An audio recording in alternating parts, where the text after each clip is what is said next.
Ito po ang magiging topic natin for today. Nako, matindi. Malungkot na araw na naman, no? Pero marami tayong pag-uusapan. Una, Risa Nilyamas.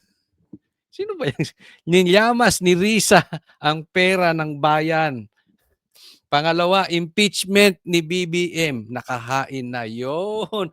Konting kembot na lang, makukuha na natin ang ating tagumpay. Mga vloggers, mag-ingat, ipahuhuli ni BBM. Ito meron tayong reliable source. Talagang nabalitaan natin yan. Mamaya, pag-usapan po. Sana po panuorin nyo hanggang dulo Huwag pong kalimutan. Pang-apat, bagsak na ang ekonomiya ng bayan. At marami pa pong iba ang ating pag-uusapan. So, bago tayo magsimula, ako po yung nagpapaalala lang. I-like po ninyo itong vlog na ito at sana po mag-subscribe po kayo dito sa channel ko na Coach Oli News PH. Huwag pong kakalimutan, Coach Oli. Hindi na po natin pagtatagalin dahil marami po tayong balita ngayon, mahaba-haba to.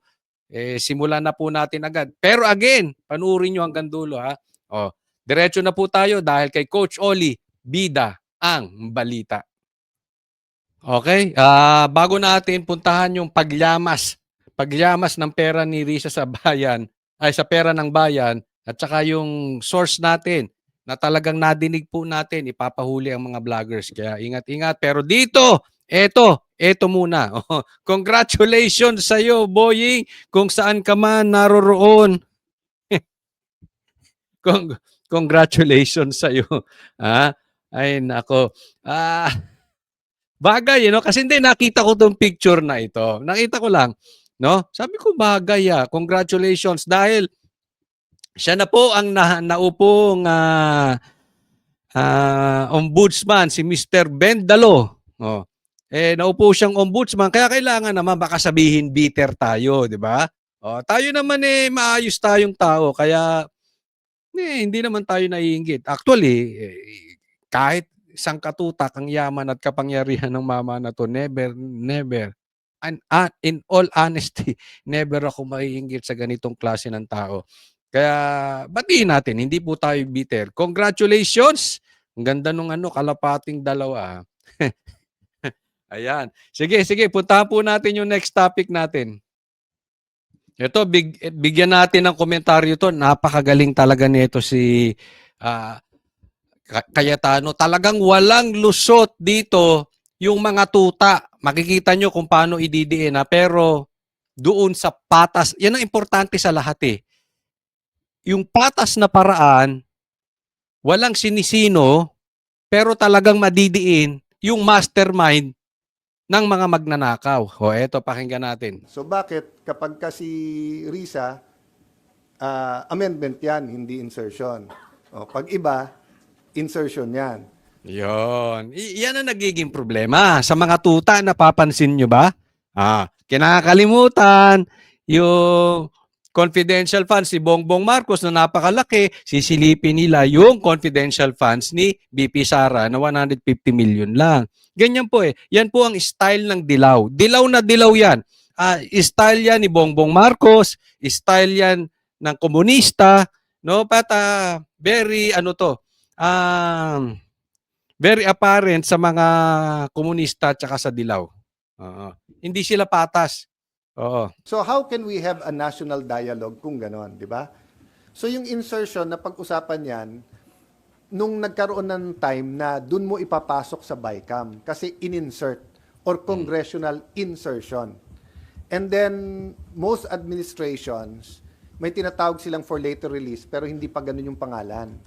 But basically, yung principle is, pag wala sa president's budget yan, huling i-release yan. Pero minsan may usapan yan between the executive and legislative. Depende kung sino paborito ni Bongbong, yun ang siguradong uunahin. Huwag nyo lang galawin to, eto lang yung galawin nyo, eto lang. Walang for later release yan, sabay-sabay release. So depende sa administration nangyayari yan. Okay. Then you had Senator Lacson, na in earlier days, nagka-project siya, tingin niya may corruption. So sabi niya, never again. Binan niya sa sarili niya na maglagay sa infrastructure. Ayan, okay. Binan na mismo ni Senator Lacson na magkaroon ng proyekto about sa infrastructures. Okay. Importante yon. At nung may PDAF, kahit soft, kahit hard, hindi siya nagtatanggal. Pero nag-a-amend siya sa budget. So, Nag-a-amend siya sa budget. in his eyes, his vocabulary, amendment yon. So, pero pagka, insertion yon. Ang problema, maraming sumunod sa definition niya, tapos inattach sa insertion, na pag in-insertion, may corruption yon. Kaya nga kami sa minority, tinatanong namin, bakit pag lumalabas pangalan nyo sa majority, amendment? Pag lumalabas ang pangalan sa minority, insertion. Yun ang sinasabi natin. Double standard di ba? Pag si Risa, amendments. Si Lacson, amendments. Pag minority, yung sila Cheese, yung mga ganyan, insertions. Ang tanong ba dito, illegal ba yon? Ako, dapat tingnan natin ito. Ako sa tingin ko, depende dun sa proyekto. Magtataka ka lang na halimbawa lang ito halimbawa lang si Risa. Karamihan nung sinasabi niyang amendments na talaga namang insertions ay halimbawa ay puro sa flood control projects. Doon magtataka ka. Meron na. Halimbawa, yung kay Bongo. Karamihan, nung kanyang mga sinasabi nilang amendments ni Senator Bongo, puro sa medical. Puro doon sa, baka pumasok ito doon sa kanyang malasakit center. Di ba? Pero alam kasi natin, ang corruption, matindi po, isa sa pinakamatindi, diyan sa ghost projects, diyan sa flood control projects, nauunawaan po natin kung paano nilayamas-yamas ni Risa etong pera ng taong bayan. Kasi yan nga napag-usapan Nahuli siya ni Katunying. Marami pala siyang insertions. Bakit tinatanggi ni Risa? Diba? Ang tanggi niya, hindi ito insertions, amendments to. Pambihira. Nilyamas-lamas nyo na yung pagkain, nilyamas-lamas mo pa Risa. Itong salita ng diba? In short, double standard. Sa Tagalog, ipokrito. Iyaan ang katangian ng dilaw. Yung kala mo ang holy-holy pa simba-simba. Sa harap, may camera. Pero ginagawa, pinapaltan lang yung pangalan. Pero same. That's what I'm saying. We have to have same definition if we're going to have a national discussion on the issues. Kung tirahan lang sa politika or batuhan ng putik, okay yan. Pero if we're going to have a national decision, ano yung president's budget na NEP na sila naglagay? Ano yung amendment? Ano yung unprogram? Ano yung et cetera, para malinaw. Pero may gugulo nito. Kasi habang ang nagtitirahan kapwa, congressman, kapwa, senator, et cetera, I'm not saying walang guilty sa mga yan. Pero habang hindi na-expose yung mastermind, yan ang play niyan. Yun, tumbok. Yun ang sinasabi ko sa inyo. Matagal na. Natumbok. Sakto yung sinabi ni Senator Cayetano. Huwag tayong pumunta doon sa mga congressman o doon sa mga senador o doon sa mga contractor o sa DPWH o doon sa mga district engineers. Hindi ibig sabihin hindi natin sila pananagutin. Pero yan ang style ng mastermind. Ililigaw. Ida-divert yung mga topic. Yung mastermind, hindi lang magaling mag-divert siya ng pera. Magaling din niya mag-divert ng issue. Style na style. Sanay na po kami.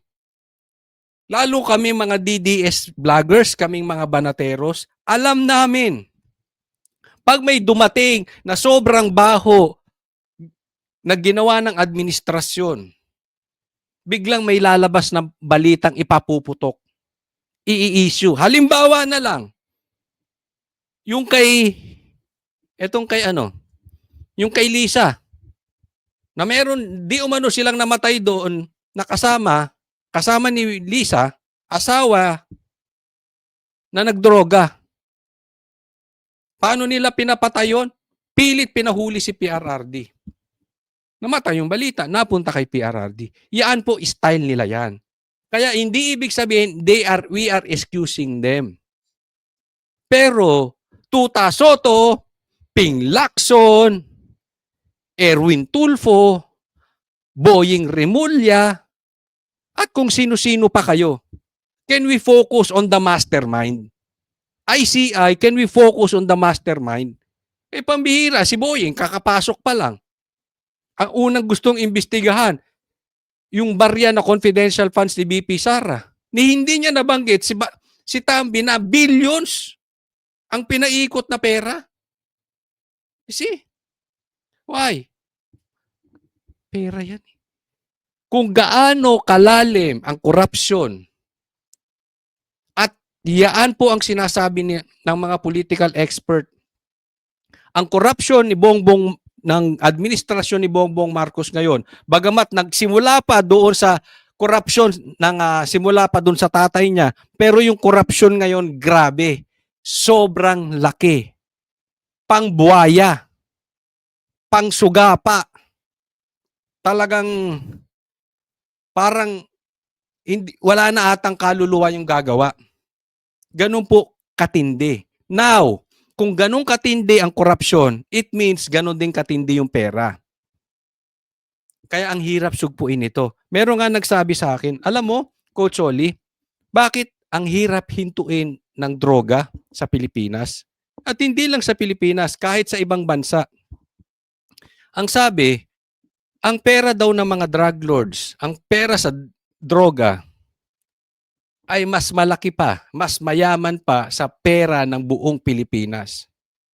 Ngayon, paano mo hihintuin yan? Kung ganun karaming pera ng mga drug lords, ganyan ang kinikita ng pera sa droga, paano mo hihintuin? Maraming tuta yan. Posibleng may tutang senador yan, may tutang congressman, may tutang pulis, may tutang militar, may tutang vlogger, lahat yan. Ibig sabihin, buong Pilipinas may nakakalat yan, may bata yan, na nagpapaikot.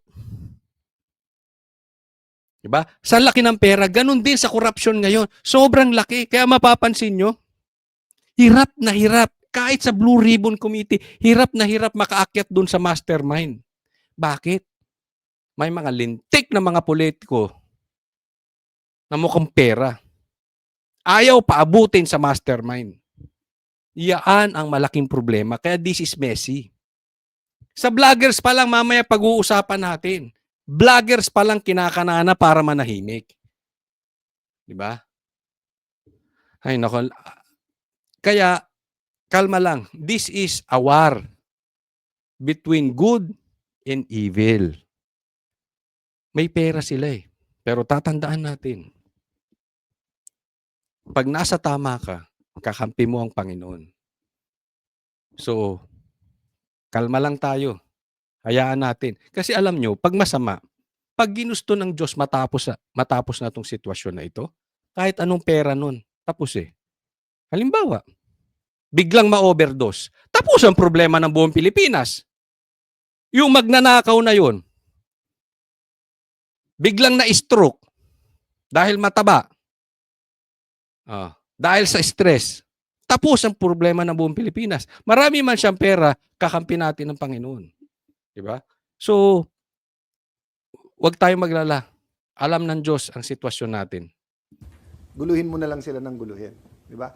Kailan na-convict si Miss Napoles ng anti-money laundering? 2 weeks ago? Last week? 2 weeks ago? So more than 10 years. So all the mastermind has to do is iyoyo niya lang lahat to. Di ba? Hindi niya kailangan yung dribble kikita mo pa yung bola yung ginaganon Di ba yung yoyo, pataas, pababa, pataas, pababa. Di ba? Dribble o yoyo lang ang kailangan gawin ng mastermind. Sa madaling salita, ang kailangan lang gawin ng mastermind, pag ganun lang. O guluhin mo lang, guluhin mo. Guluhin mo yung Blue Ribbon Committee, guluhin mo yung investigasyon sa Senado, pa-stop mo yung investigasyon sa Kamara, magturo ka ng iba, silipan mo yung nakinabang na contractor, total nakinabang naman siya talaga. So, safety na. May time sila. Ang tagal. Patatagalin nila, dribble until magkaroon sila ng kakampi. until makatakas sila. Ito nakakatakot. Until masubi nila yung pera. Idudugtong natin mamaya kung anong nangyari. Kasi may epekto po ito sa ekonomiya. Yung pera na ninakaw, itinatakbo na. Nasa offshore account, babagsak ang pera ng Pilipinas. Yun ang nakakatakot. dito, mag-grow yung frustrations ng people. And then by the end of next year, kanya-kanya ng propaganda that the hope is the candidate in 2028. It can work, it cannot, it pwedeng hindi mag-work. Kung hindi mag-work, baka magkaroon ng revolusyon. Yun ang ano ko na mabigat yon. Pag nagkaroon ng revolution ngayon, mabigat. It might be something that will be worse for the country. Ayun. Tingnan po natin tong next So yun yung kalagayan ng bansang Pilipinas. Kaya pag-usapan natin to dahil napaka-importante ng role ng Blue Ribbon Committee sa pag-iimbestiga. Wala tayong aasahan sa mga congressman. Wala po yan. Ang daming kakampi dyan ni Tambi. Ngayon, nandito sa Blue Ribbon Committee. Tingnan po naman natin kung anong nangyayari dyan. Erwin is the vice chairman. So therefore, in the absence of the chairman, he automatically becomes chairman. He is automatically the acting chairman. Yon. So in short, nag-i-excuse si Tito Soto. 'Di ba? Parang kasi vice chairman si Erwin Tulfo. So ibig sabihin, umalis si Lacson, papalit si Erwin Tulfo, pambihira. Yun ang malupit. Yung dalawang Mr. Bendalo nakaposisyon. Saan? Sa investigasyon. Pambihira. Yung bumabali ng batas, yung nagbabaluktot ng batas, yung naniniwalang pwedeng baluktutin ng batas, sila ang head ng investigasyon. Ang tindi, no? Yung isa sa ombudsman, iimbestigahan yung mga politiko. Ito namang isa sa Blue Ribbon, chairman, si Erwin Tulfo naman. Iimbestigahan yung anomalya sa nakawan dyan sa flood control projects. Pambihira. Sa tingin ninyo, may mangyayari pa sa investigasyon? Wala. Yung ICI, kay Bongbong Marcos yan eh. Siya ang nagtalaga dyan. Hindi nga niya binigyan ng third party yan eh. Siya lang ang namili dyan. In short, hawak niya sa liig. Ang pinagkakatiwalaan nga lang dyan, si Magalong, pinag-resign nyo pa. Diba? Tapos ayaw nyong i-televise. Doon pa lang sa ayaw nyong i-televise. Parang yung ginawang drug test ni Bongbong Marcos. Diba nagtawag? Remember this? Hindi ko makalimutan to eh. Noong 2022.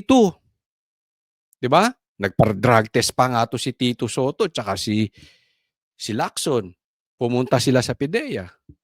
Si Isko, si Pacquiao. Marami po nagpa-drug test. Si Bongbong Marcos hindi. Bigla na lang may result. St. Luke's pa. Ito nakamedya. Ano ibig sabihin? Biglaan yung resulta, maniniwala ba tayo doon? Hindi sa dahil wala tayong tiwala sa St. Luke's, pero medyo kaduda-duda. Ganyan po ang mangyayari dyan sa ICI kung hindi ito transparent, hindi ite-televise, tapos i-issue yung resulto. Halimbawa, yung si Bongbong Marcos at saka si Tambi, sasabihin walang sala, maniniwala ba ang taong bayan? Hindi. In short, ganun din. Kung puro sabihin, lahat ng Duterte Black may kinalaman sa ghost projects, maniniwala din ba ang taong bayan? Hindi rin. Patas po tayo, di ba? Tingnan natin parehas ang gulo. Kaya nga ang ano natin dito, transparency, para pagkatiwalaan yung investigasyon. Kaya lang duwag naman sila eh. Ayaw nila ng televise. Tapos ngayon, si Erwin uupo. Alam na natin ano mangyayari. Ribbon, yun. We will ask Senator Tulfo when he comes back. He's presently abroad for a very short while. When he comes back, we will have a Blue Ribbon meeting. In majority na pag-usapan, we are not discounting any of the five na pwede naming makausap na maging chairman ng Blue Ribbon. As a matter of fact, Alam mo, para sa akin, questionable rin eh. Mas maganda talaga pag Blue Ribbon, abogado, chairman. Hindi ko alam, nilagay nila dyan si Lacson, siguro kaya nila kasing pilipitin ng liig. Tapos yung vice chairman, kung sakaling mawala si Lacson, safety pa rin. Mas lalong kaya. Alam naman natin, close si Tambi tsaka si... Lumalabas yan, di ba? Pag nag-iikot yan, si Tambi tsaka si Erwin. So, ganun din. Same yan. Oh. Most of us, kung present lahat, they would like to appeal to Senator Lacson. Wag nyo na kasing pinipilit si Lacson. Wala din namang kwenta. Nagka-leche-leche na nga eh. Ang hilig, ito naman si Tito Soto, napakatuta talaga. Di ba? Parang, syota mo ba yan si Lacson? Ang pangit ng ginawa. Ayaw mo na siya mag-resign. Ginagawa nyo pang big deal para kayong pelikula. Magbitaw na kung magbibitaw. Ang daming drama. Pinipigil-pigil mo pa eh. Pakatuta mo talaga.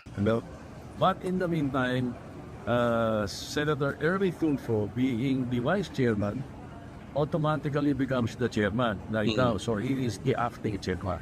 And we all agree that he's acting chairman. So I called him and I made sure that he accepted it, and he did accept it. None of the five, including Senator Risa and Senator Pia, what's the position? Oo, basta sila ka pa rin kandidato namin at lahat ng kasama namin. Any of the five, But especially Senator. but none of the five wants it right now. Right now, yes. So, ibig sabihin, sir, acting chairman, si Acting Senator chairman yun. So now, acting chairman, Senator Erwin. So, Yan, ang issue nila dito, meron silang piniling 5, 'di ba? Si Kiko, si Raffy Tulfo, si Pia Cayetano, si Risa, at saka si sino pa yung isa? Si The Good One. Lahat tumanggi, 'di ba? Alam nyo, ang problema nyo, sabi nila, paano yan tumanggi? Di si Erwin Tulfo muna. Pilitin mo si Risa. Pustahan tayo, papayag yun. Nagpapapilit. Kasi yung iba talagang lantarang humindi eh.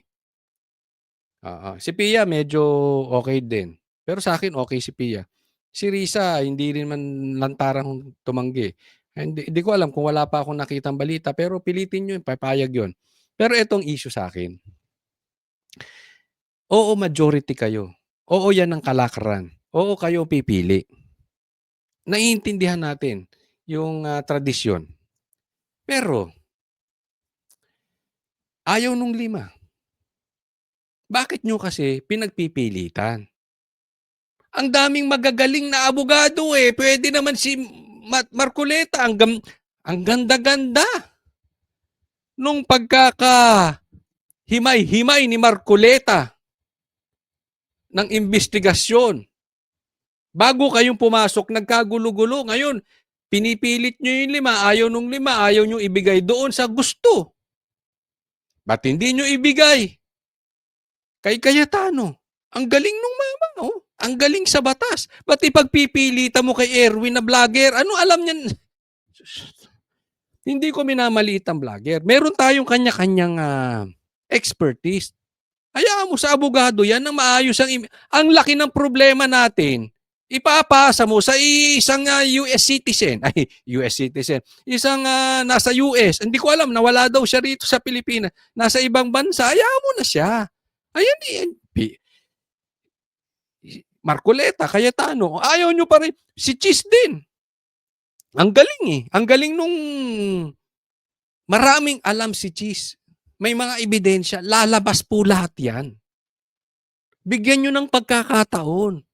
Huwag nyong ipilit doon sa ayaw na wala rin naman kasi talagang magagawa. Pambihira. Bakit hindi nyo ibigay doon sa dekalidad na abogado na alam naman natin meron silang ebidensya?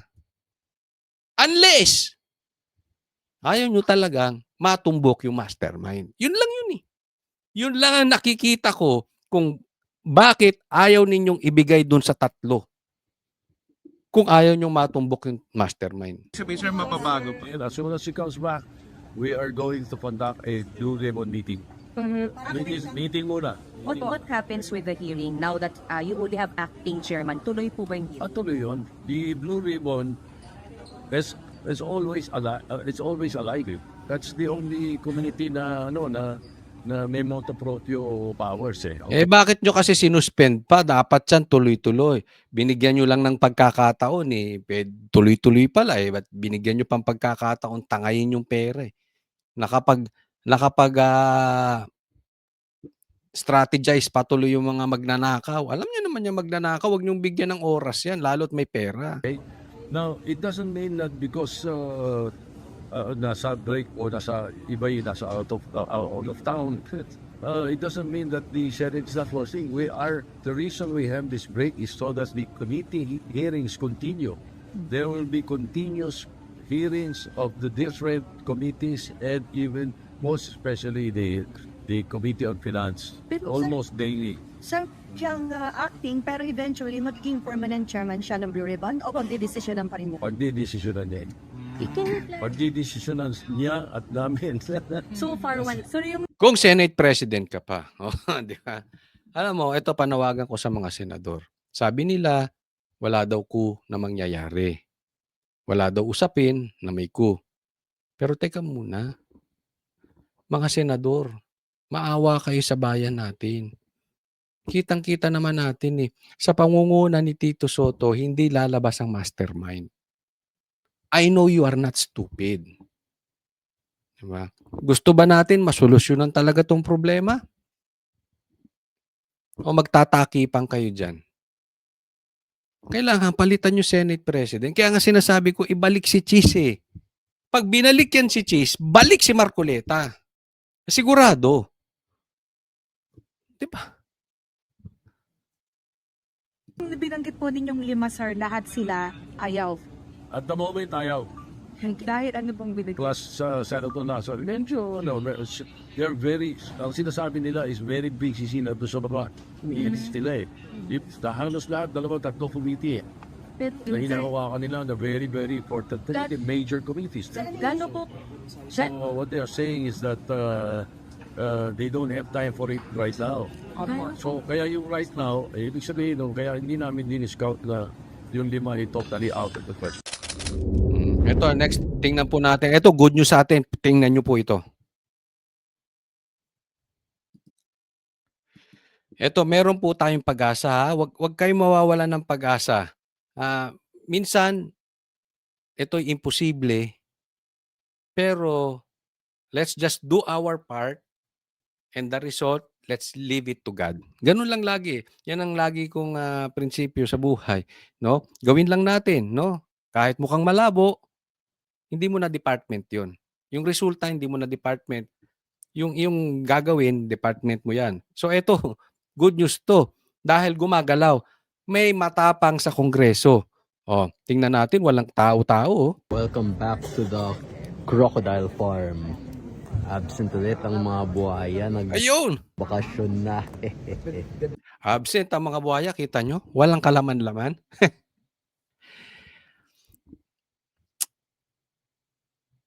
Babagsak ang ekonomiya natin. Bakit? Kung ang pera natin madadala sa ibang bansa, ipapasok sa offshore account, itatakbo ng mga magnanakaw sa ibang bansa, babagsak ang ekonomiya natin. Alam nyo kung despite all our corruption sa bansa, paano tayo nakakaahon? Because of the OFW. Yung mga OFW kasi, yung pera doon, yung kinita doon, pinapadala sa Pilipinas. If not for them, kaya nga sabi natin, etong mga OFW natin, sila yung hero ng ating bansa. Dahil, kahit mahirap tayong bansa, tumataas ang ating lumalaban ng ekonomiya natin, minsan pataas, minsan pababa, dahil dinadala nila yung pera nila galing sa ibang bansa. Ang masama nito, yung mga politiko na kung magnakaw ay trilyon, hindi yan itatago sa bangko dito. Tatangihin yan. Kaya marami nag-iibang bansa ngayong politiko. Marami ring absent. Diba? Yan ang style. So, Mamaya ipapakita ko kaya bumabagsak ang ekonomiya natin. At may surprise ulit ako sa inyo. It is the Marcos impeachment. Yun ang importante sa lahat. Ipapa-impeach si Bongbong Marcos. Alisin muna natin saglit ha. Ito. Ay, saglit. Nawala. Nawala yung ano. Wait lang. Oh, ito yung impeachment ni Bongbong Marcos. Pakinggan muna natin ha. Impeachment complaint. Amyaw. So under the grounds of betrayal of public trust, I am filing an impeachment for President Marcos. And hopefully, Congress will remove him soon so we can start investigating those involved in the flood control anomalies. Alam natin sa lahat medyo hilaw pa ito. Maaring hindi tanggapin ng Congress, no? Pero okay lang 'yan. At least moving tayo, sinisimulan natin. 'Di ba? Malay natin marami ng mga congressman na talagang nananatiling tahimik lang pero galit na rin talaga kay Tambi kasi alam nyo, even before this scandal na ito sa Ghost Project, last year pa, marami na ako naririnig na talagang galit na mga congressman kay Tambi. Kaya lang hindi sila makapagsalita because maraming ang pera eh. Marami siyang tuta dyan. No? Tapos bubutasan ka, kakasuhan ka, lahat gagawin nila. Kaya nga yan si Saldi ko, dalawa, tatlo, kinasuhan si Banat Bay. Siya tuloy hindi makauwi ngayon. Di ba? Yan ang style nila. Gusto nila napipilipit nila yung leeg. Pag hindi nila mapilipit yung leeg, kakasuhan ka. So maraming takot. Malay natin makalusot tong impeachment na to. Pag itong nakalusot tong impeachment na to kay Bongbong Marcos, lulusot to sigurado sa Senado. No? But maganda rin ito dahil makikita natin. Although alam natin maraming tuta dyan sa mga congressman, pero alam natin hindi nila i-admit yan. Okay? So ngayon, makikita natin sino-sino talaga yung mga bata. Kahit alam na natin, madidiinan natin. So believe talaga ako dito sa tapang ni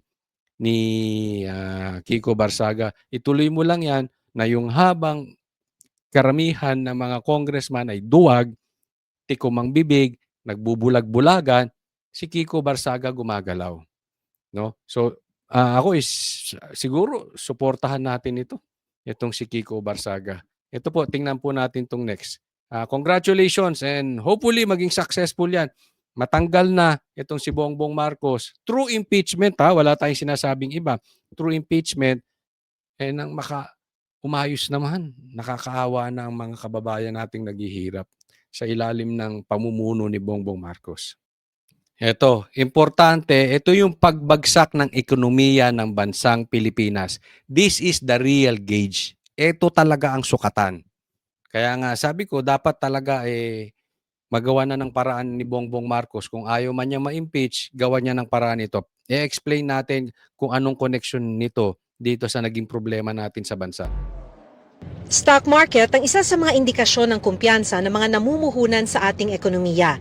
At hindi lang mayayaman ang naapektuhan niyan kundi mga ordinaryong Pilipino. Kabilang kasi yan sa pinaglalagakan para palaguin ang pondo ng maraming institusyon, halimbawa yung humahawak sa ating retirement pension at mga insurance. Pero kamakailan, 1.7 trillion pesos ang nawala sa halaga ng mga kumpanyang nagbebenta ng shares sa stock market sa loob lang ng 3 linggo. Batay sa ipinunto ni Securities and Exchange Commission Chairman Francis Lim. Sa kanyang Ito 1.7 trillion na wala in market value sa stocks. Matindi po ito. Kasi ito po ang talagang sukatan. Hindi yung survey. Nakikita nyo? Pambihira. Ang laki ng iskandalo na ginawa nung magpinsan sa bansang Pilipinas and yet tumataas sila sa survey. So ibig sabihin yung survey, may tiwala pa rin ang taong bayan, di umano doon sa magnanakaw, di umano na magpinsan. Kasi tumataas ang survey. Pero yung survey, pwede mong doktorin. Ang totoong tiwala ng taong bayan nandito sa stocks. Kasi pera yan eh. Hindi mo madodoktor yan. Pag bumagsak ang confidence, ibig sabihin, maligalig ang sitwasyon, magulo ang sitwasyon, delikado ang sitwasyon, babagsak po yan. Hindi kayang doktorin ni Tambi yan. Hindi kayang doktorin ni Bongbong Marcos yan. Iyan po ang totoong sakatan. Hindi lang po yung stocks, pati real estate babagsak. Bakit? Ang tao takot. Takot gumastos kasi magulo eh. So yung halimbawa ako bibili akong lupa, bibili akong condominium. Teka muna, hindi, tago ko muna. Ang gulo ng Pilipinas, baka magkagulo i-invest ko. O yung mga bibili ng sasakyan, yung mga magninegosyo, lahat pipiliin itago muna yung pera. Ngayon, bumabagsak yung ekonomiya. Bakit? Hindi tumataas ang negosyo eh. Can we blame the people kung ayaw nilang gumastos? Normal, kahit ako eh. Halimbawa, eto na lang ang pera ko. I-invest ko pa ba? Hindi na. Ang gulo-gulo ngayon, baka magkagulo, magugutom ang pamilya. Yan po eh. Hindi mo sila pwedeng diktahan. Hindi pwedeng sasabihin ni Marcos, hindi, mataas kami sa survey. Sabi ni Tambi, wala nang nakawang mangyayari. Gumastos lang kayo. Hindi po pwedeng ganun. Tarantado. Niloloko nyo ba Pilipino? Ginagago nyo Pilipino? Hindi makukuha sa ganun yun. Nasa tiwala yun. Alam mo ang problema natin ngayon? Meron tayong trust issues. Yan ang kailangang sagutin ng administrasyon ni Bongbong Marcos. Dahil babagsak talaga pag inipit ng taong bayan ng pera nila, wala na. Hindi iikot. Tapos yung mga politikong nagnakaw, dinala pa sa ibang bansa. Doon dineposito. Tapos tayo lahat dito. Babagsak ang ekonomiya. Hindi ako nagsabi niyan, hindi ko pinababagsak. Ayan o, sila nagsabi. 3 weeks, 1.7 trillion ang bumagsak sa market. So yung mga investor, hindi hawakan nila pera nila. Or maghahanap sila kung saan nila pwedeng i-invest yung pera nila. Hindi mo naman pwedeng sisihin yung mga yan eh. Di ba alang, ay, dito kayo mag-invest. Hindi mo pwedeng sisihin yan. Pera nila i-invest nila yung pera nilang safe. I-invest nila yung pera nila kung saan sila kikita. Babagsak lahat ng negosyo. Talumpati sa 57th Annual Phoenix Conference, sinisi niya ang tinawag niyang flood control project scandal. Umaalis umano o nagbebenta ng shares sa mga investor dahil sa mahinang integridad. Sabi niya, paalala. Isipin mo, merong iskandalo ang flood controls, tapos yung survey. Yung survey, tumataas si Bongbong tsaka si Tambi. Ang gago, no? Hindi, ako tanungin ko kayo. Lalong-lalo na yung mga komunista, yung mga NPA, yung mga dilawan, yung mga pulahan, kayo mga loyalista, tanong ko kayo, naniniwala kayo sa survey na yan? Tumaas ang tiwala ng taong bayan kay Bongbong. Ito na ang katiwalian ay weapon of mass wealth destruction. Nakakabahala yan kasi kung meron kang shares na hinahawakan ngayon sa stock market, nabawasan na yan. Kung 1.7 trillion, mahina ang mga 10% na nalugi sa'yo. Yan. Halimbawa, may investment ka, may stocks ka, naglaro ka sa stocks, 200, 300,000. Pagpalagay mo 500,000. Yung 10% na 500,000, 50,000, malaki yun. In 3 weeks talo ka, 50,000, anong gagawin mo? Magbebenta ka ng stocks. Pag nagpanik yung tao, nagbentahan ng stocks, magka-crash ang market. All because yang sa mga lintik na nanakaw na yan. Ganyan ang epekto ginagawa niyan sa bansang Pilipinas. Nauunawaan po natin. Sabi ng ekonomistang si Professor Emmanuel Leco, hindi talaga papatol ang mga investor sa imbitasyon ng Pilipinas na namumuhunan dito kung talamak ang korupsyon. Hindi naman ilalagay ng mga investor yung kanilang pondo doon sa isang bansa na hindi nila masiguro kung tama ba ang patutunguhan. At saka hindi lang mayayaman na apektado dito, may mga mahihirap na nag-i-invest pa maliit-maliit. Kahit maliit pa yan, for them it is big. Nangamba sila na ang kanilang puhunan ay hindi mapapangalagaan sa loob ng Pilipinas. Kung tutuusin, matagal ng problema ang katiwalian sa bansa, gaya ng ipinunto sa isang ulat ng US State Department. Sabi nito, ika-114 ng Pilipinas sa 180 na bansa sa 2024 Transparency International Corruption Index. Pero pwede namang makabawi. Tulad nito, Hindi ako naniniwala dyan sinasabi nyo, dati na yung corruption. Oo, totoo, dati na yung corruption. Pero grabe corruption ngayon. Hindi naman bagsak ang stocks dati. Di ba? Ngayon lang eh. Okay naman ang stocks before. Di ba? Grabe nga eh. But anyway, eto yan. Alam mo ang problema? Bukod dun sa corruption, yung trust. Malaki po ang problema natin. We have trust issues. Yan po. Pakinggan nyo itong mabuti. Ha? Kasi kahit naman may korupsyon, pag yung taong bayan nakikita nila na yung humahawak, tigas, seryoso, para sugpuin ang katiwalian, panagutin ang mga magnanakaw. Yung seryoso, that talagang gagawin nila ang lahat matapos agad ang problema. Yung taong bayan maniniwala. At pag naniwala yon, sisigla ulit yung ating stock market. Yung ating negosyo magiging masigla. Yung confidence ng taong bayan, babalik. Aayos ang ekonomiya. Hindi po yan madadaan sa statement ni Claire. Hindi yan madadaan sa statement ni Boying. Hindi yan madadaan sa statement ni Tambi na wala siyang ninakaw. Hindi yan madadaan sa statement ni Bongbong Marcos na seryoso siyang sugpuin. Ito. No amount of statement para maibalik ang tiwala. They want to see real investigation. At ang maghuhusga niyan, yung mga negosyante, sila, ramdam nila yan. Hindi mo pwedeng pilitin kung saan sila mag-i-invest.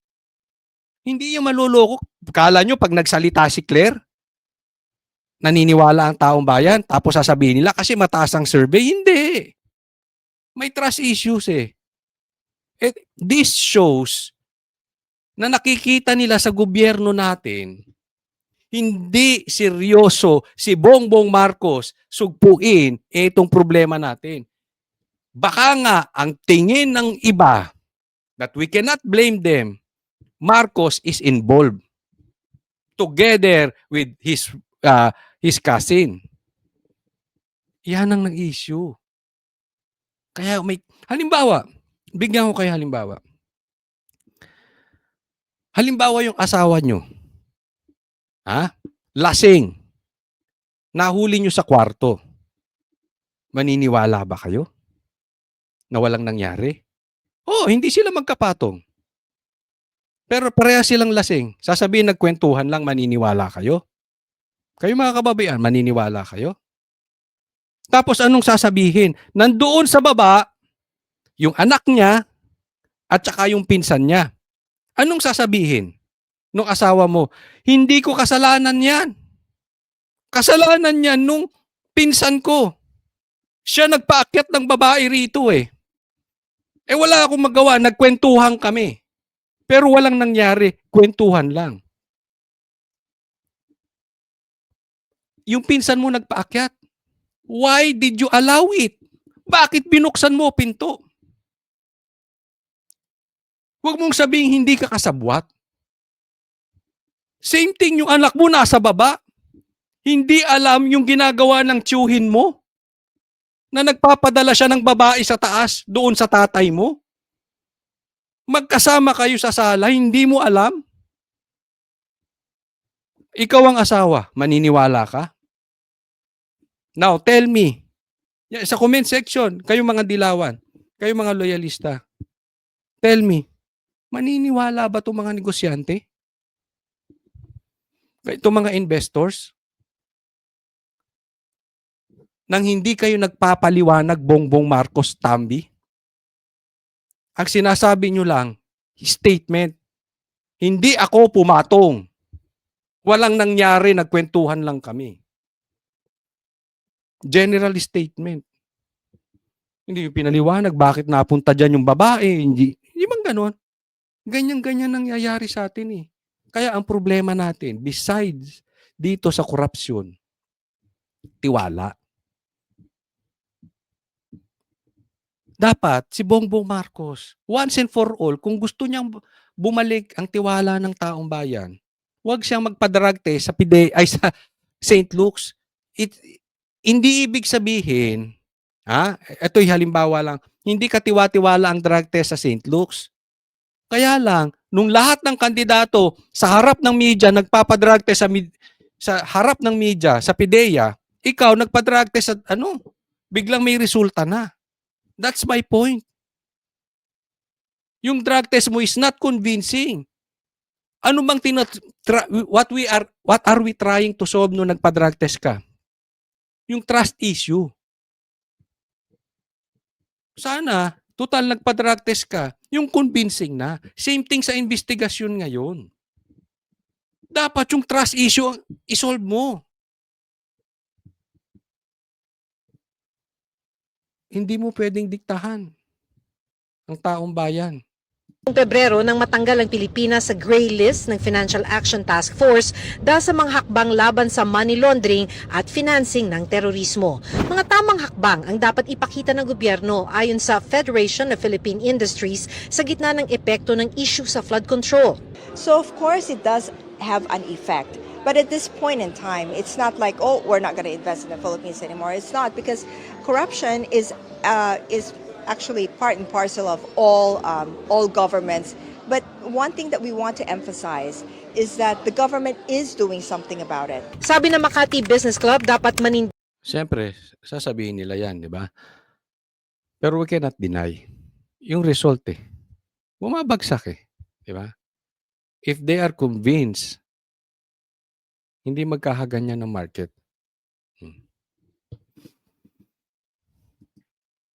Tigan ang mga leader ng bansa sa budget na nagbibigay ng prioridad sa mga pangangailangan. Simple lang to. Ayusin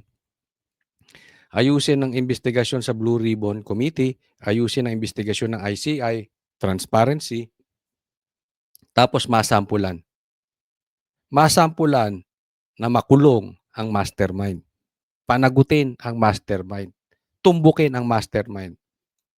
Kung puro bubwit ang inyong tinutumbok, hindi magtitiwala ang taong bayan. Let's go for the head, the mastermind. Next topic po. Now, pag-usapan naman natin ito. Sa kabila ng problema natin sa ekonomiya, sa kabila ng problema natin dito sa ghost projects, sa nakawan, sa korupsyon, ito pa inatupag ni Bongbong Marcos. Inaresto ng National Bureau of Investigation, nakita ko to sa Facebook, ang isang lalaking vlogger matapos mag-post ng larawan ni President Bongbong Marcos sa Cebu na may caption na, ang caption ay headshot. Yan. Wala umanong intensyon mamaril ang lalaki. Obviously. Papaliwanag ko bakit. Nag-post lang raw siya dahil saktong natapat kay PBBM ang pangalan na syudad na Bogo, na iba ang ibig sabihin sa Tagalog. Natanong ko to, ano bang ibig sabihin ng Bogo? Bobo daw. Ewan ko, i-correct nyo ako kung sa mga Bisaya, no? Bogo daw is parang bobo. Bobo. Ngayon, natapat sa ulo ni Bongbong Marcos. Okay? So, ibig sabihin, hanggang sa Cebu ata ito hanggang sa Cebu, sinusundan siya ng kabobohan. Natapat pa sa ulo. Kaya nga, headshot. Ito naman si Bongbong, together with the NBI, sinabi, may pagbabanta raw. Yayariin daw si Bongbong kasi headshot. Ang pathetic, no? Ang pathetic. Grabe. Napakabalat sibuyas. Hindi ko alam kung si Bongbong Marcos ay tanga o nagtatanga-tangahan. Alam naman niyang walang threat Pambihira. Sa dami mong security at ang nagsabi niyan ay ordinaryo na vlogger, kahit ba sikat na vlogger, anong capacity niyan para yariin ka? Obvious na obvious naman, pino-point out niya yung bogo, ikaw yung bogo. Bobo, ibig niyang sabihin. Hindi para patayin ka. Ako hindi sa pinagtatanggol ko yung vlogger dahil sasabihin, hindi, gusto mo lang patayin. Hindi. Ito'y alam ako to ng mga kaibigan ko. Kahit kaaway, halimbawa, kaaway ko, or kahit hindi ko kursunada as a political person, hindi ko gugustuhin patayin. Kunwari si Bongbong. Sino pang mga politikong ayaw kong patayin, wag natin papatayin. Kasi ano yan labag yan sa batas ng Panginoon. No? So alam naman nila na hindi ako pupunta sa ganyan. Hindi ko sa pinagtatanggol ito. No? Kaya lang, napaka-OA. Ang OA mo, Bongbong Marcos. Ang dami nating problema. Yung vlogger pa pinagdiskitahan mo. Pero ito to. Alam ko gusto nilang palabasin dito Chilling effect. Kayo mga vlogger, mag-ingat kayo. Mag-ingat kayo ng katitira kay Bongbong Marcos. Dahil sasampulan namin kayo. Makukulong kayo. Yan po ang ibig sabihin ni Bongbong Marcos. I don't think na misinterpret niya to. I don't think na pati NBI mami-misinterpret. Tandaan natin, mga lawyers to. They are not stupid. This is again another chilling effect. Nilagay na ombudsman si Boying para yung mga politiko manahimik. Diba? Tinakot yung mga sundalo na iniimbestigahan din kung may sedition. Ngayon naman vlogger. Para lahat tayo tumahimik. Tumahimik na kayo dyan sa flood control. Huwag nyo kaming banatang magpinsan. Holy kami. Mabait kaming magpinsan. Yan po ang ibig niyang sabihin dyan. Nananakot in short. Papansinin mo ba yan? Hindi. Napakababaw. Napakababaw. Diba? Kaya alam natin na malapit na po yung tagumpay natin. Malapit na po matumbok yung mastermind. Ganyan na sila ka-desperate Alam nyo, meron akong nakausap. Ito from a reliable person. From the inside to. Meron tong direct connect. Sabi niya, Coach Oli, mag-iingat kayo kasi isusunod pag-iinitan ng vloggers. Huwag kayong pupunta na sa mga seditious na Sabi ko, hindi naman ako nakikialam dyan. Basta tayo sa legal lang. Diba? Doon lang tayo sa legal. Kung ma-impeach siya, di ma-impeach. That is a legal process. Magsalita tayo. That is a legal process. Pero hindi naman tayo lalabas doon sa legal. Sabi niya kasi, yan na po ang next strategy nila. Yung gustong pabagsakin sa ang gobyerno ay hindi nila hahayaan, talagang magdidemanda sila. No? Alam naman natin yan, gawain na ng Marcos yan Di ba? Kung hindi ganyan, martial law. Alam na natin, kabisado natin. Basta tayo, doon lang tayo sa legal. Manawagan tayo sa social media ng Ang problema lang kasi, baka naman kasi legit yung panawagan. Basta lang ma-connect nila, matawag na sedition, tatawagin sedition.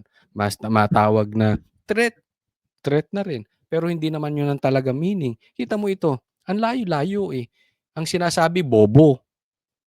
Di ba? Headshot, kaya headshot, ibig sabihin, nakatapat sa ulo mo na bobo. Hindi yung para barilin sa ulo.